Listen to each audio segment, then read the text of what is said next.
Hey everybody, it's Kneecap here, and in this video, I'm going to be doing kind of a guide on horrific visions and how to do them, what some of those bosses' abilities are, and primarily kind of doing at least two medium rooms and the main room, which I think probably anybody can handle doing that. And eventually, when you get all the talents, you'll be able to do even more, I'm sure. I'm doing this under the perspective of I do this on my all even that doesn't have any gear. So you'll see me killing stuff perhaps, especially if you are like a casual player or you just maybe you're just not a high end player, whatever. You don't have the top of the line gear. I'm doing that from that perspective. So you'll see me killing things too fast, but I want to say that I also do two side rooms and a main room currently in the game. Um, so this is just a couple weeks in to the patch on a demon hunter that, and class does matter in here. Casters this is harder for in some ways, easier in others. But I do this on a demon hunter, which is a good class to do this on. Fairly easily, two side rooms in the main room, and I can even step foot into the hard room. But a lot of that is my class and all my no rating gear, no mythic plus gear on that character. It's all gear you can just get from random stuff. So nothing too special. I don't even have any of the best corruptions on that character. Here you can see a map. This is going to be specifically Orgrimmar. Maybe I'll do one of Stormwind next. So you have the main Thrall room. You have the two side rooms, which is what we're mostly going to focus on. We have a hard room connected to both, and there's a hard room on the top right as well. We're focusing mostly, like I said, on the two side rooms, the medium difficulty rooms, and then I am going to go into the hard room because even though I was kind of taking my time a little bit on this one, there was just too much sanity left to just call it a run. So I do throw that in here as well. So you will get to see one of the hard rooms.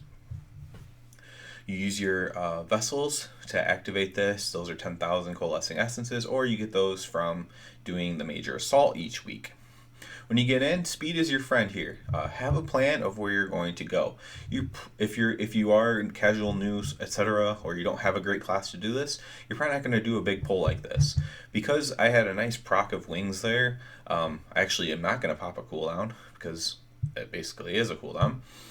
So I'm just going. I didn't have to pop anything for a big pull, but you do want to pop your cooldowns pretty, pretty much throughout the entire instance that you're in, and you're doing this and taking into account that you want to have them up still for the boss.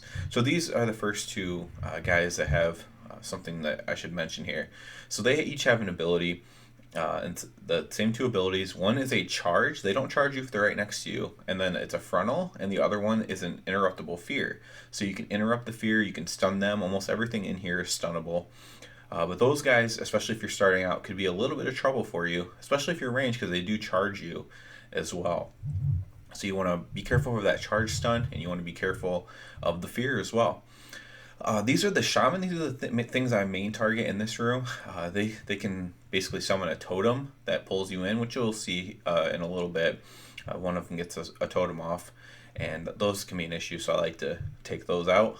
I go into this room just as kind of an example. There's a blacksmith that can be in there, and he gives you a damage buff. So there's little side stuff too. If you don't ever go into any of the rooms, maybe check them out, especially if you have extra time to burn or you're not trying to push super hard into your vision. There's a scorpion behind those crates. I pull that.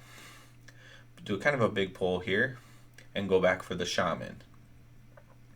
I think that shaman got off the totem. Yep. So you see the purple swirly there. That's just what the totem casts after it pulls you in. So you want to, if it does pull you in, you got to make sure you run out of it. And that's why it can definitely be an issue for a caster. Up here you'll see like a red door looking thing, which we'll see later again. This is how we get into the medium vision, the first one that I'm going to go to. And I just open that while I'm there, even though I'm going to clear the rest of this room for more mementos. And that's the main goal that I'm in here for right now with mementos. Once you get everything for mementos, and you're doing this, maybe you're just going to, if you go into one for whatever reason, it'd probably be for like a speed clear or to do every side objective and that kind of thing. But right now I'm just in it for the mementos. So, and it's still an active thing. It's not like I'm doing this with the ability and want to waste a vessel. There's a guy over here. I'm not even particularly sure what he's for, but I'm guessing. If I just had to guess, there is a portal-looking thing in this next room we're gonna go into, and it's like ethereal portal, and it probably has something to do with him. So uh, I'm not positive on that though, because I never actually saw that guy there before, and I have done the portal though. I've just never actually saw that guy. There's these. Well, the first thing I should mention is here we have an elite. He has two abilities. So he has a swirly. Don't stand in that. Dark force. That just pushes you. You can get hit by that. It's not a big deal. He's an elite, so he's gonna give me sanity back because I have that talent. I definitely advise getting that talent, obviously, because it's just a good way to keep your sanity up. We have to talk to Garona next, but I'm going to actually kill the next thing because my wings are still up. Anyways, so, and she takes a little bit to sit up anyways. In this room to the left is where that little ethereal portal is. I'm guessing it has something to do with the guy. If you notice, our affix changes when we go into a medium room. So the first one puts a red circle around you, the first room, Thrall's area, and that circle blows up and does damage for you. Well, now we have negative affixes. What this one does is, if you don't jump, eventually you'll get too many bugs on you. And honestly, I've never had it go off on me, but I believe it either stuns you or it takes away your sanity or both.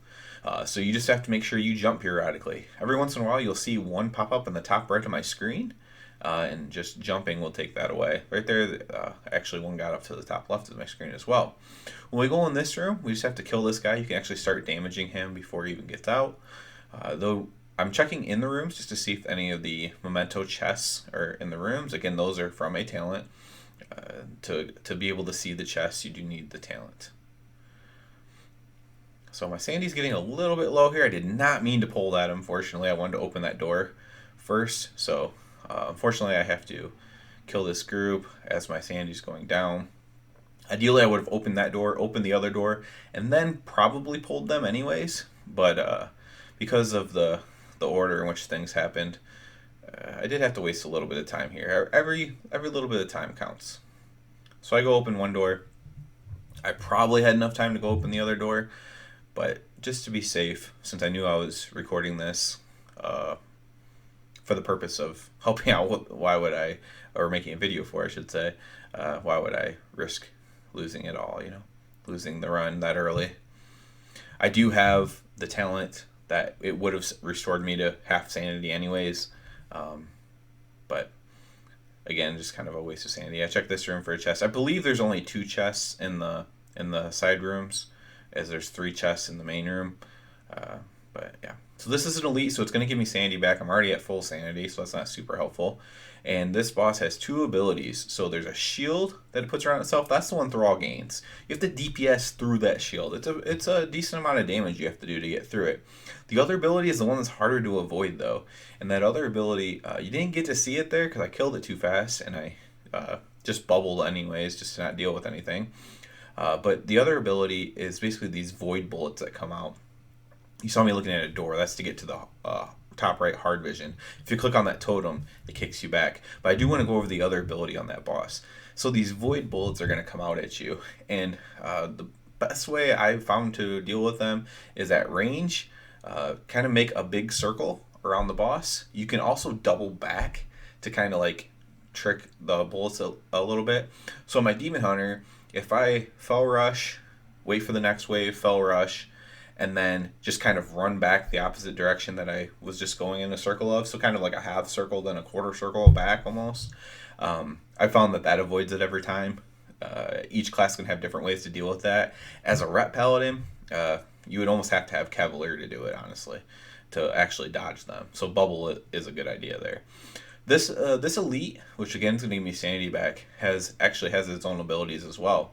So he has a charge. He's going to charge you. You don't want to stand in that. And then right after he's done charging, he's going to shoot a void bullet of his own out, and it's going to bounce back to him.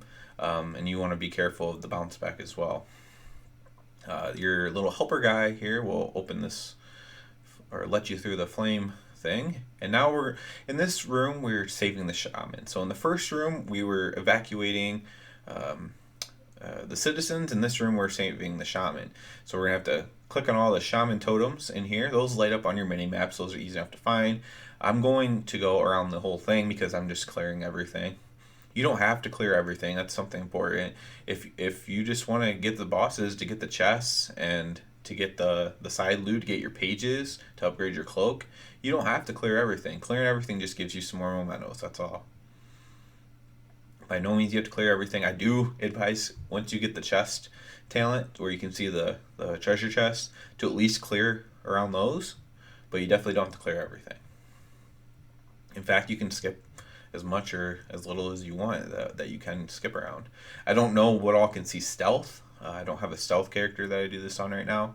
I have some at 120, but I don't have any that I do this on. And so I don't know what all you could skip with stealth, if you could just do last bosses in some ways. So I'm going to go back here and show you one of these little fire potion things. So this is a red potion, mysterious red potion. What this one is fire shoots out of you periodically. You have no control over it, and it just comes out of you as a frontal attack. So you can't control when it comes out at all.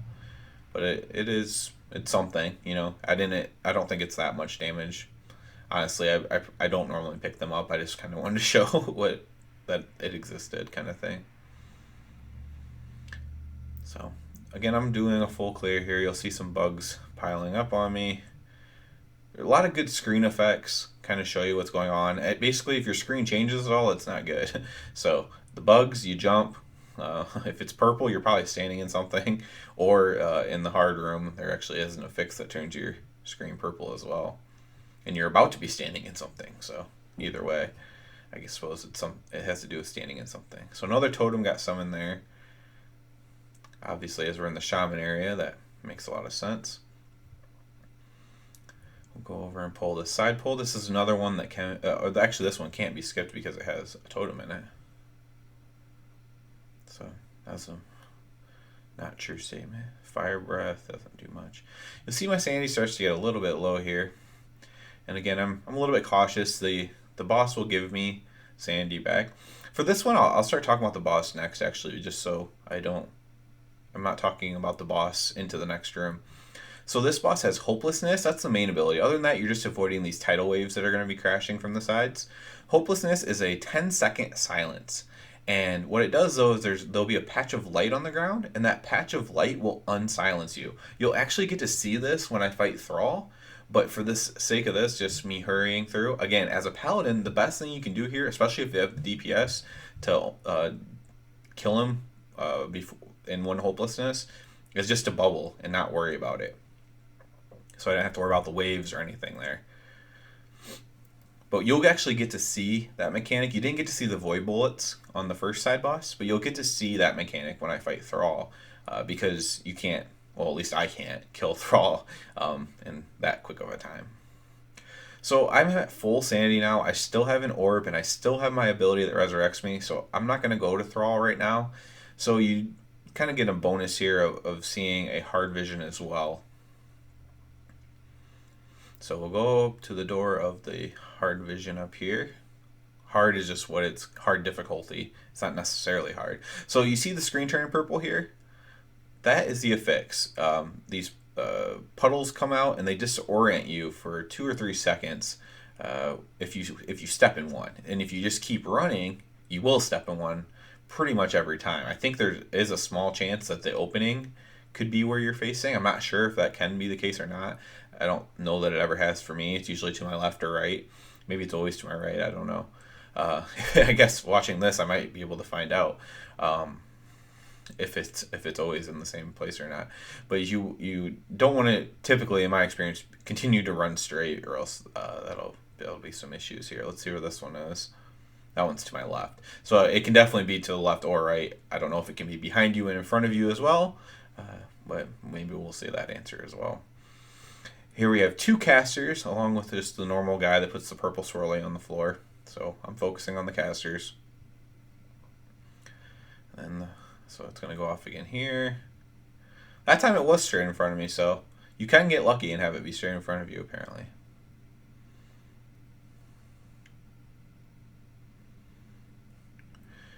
Here we have kind of a bigger pull, but the stuff has low health, so it's not that big of an issue. There's also a chest there, so I would have cleared this no matter what, and at least grabbed the chest.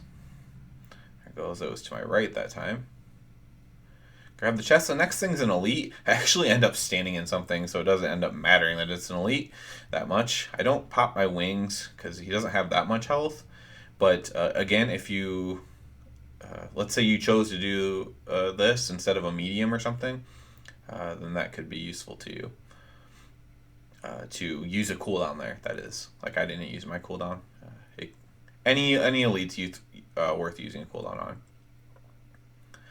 Before you fight, if you are to do this hard vision, before you fight any elite, wait for this purple thing to go off first. So here you see me disoriented, that's what happens.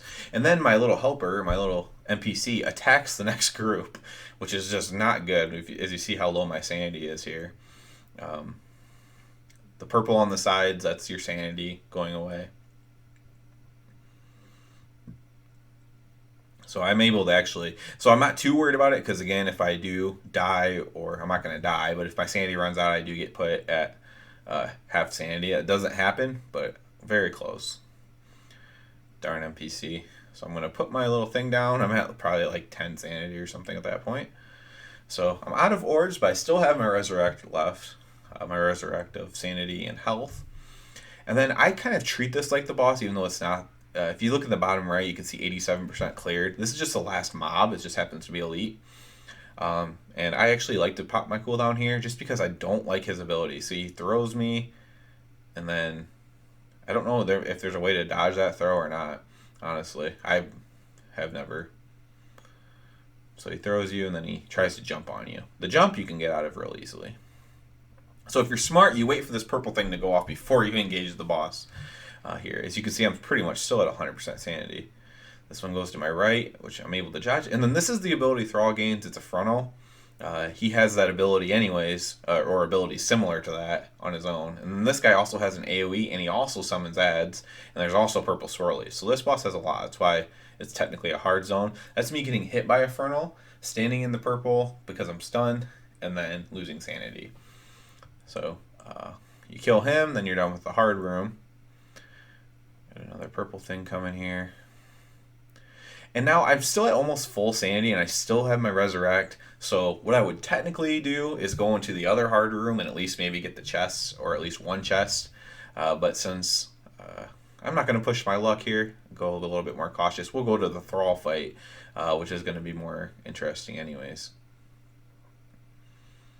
Again, Thrall's going to have his normal abilities, basically, Surging Darkness and a frontal. He technically takes the frontal of that hard boss, but if you're just doing the side rooms, he still has a frontal. Surging Darkness, frontal.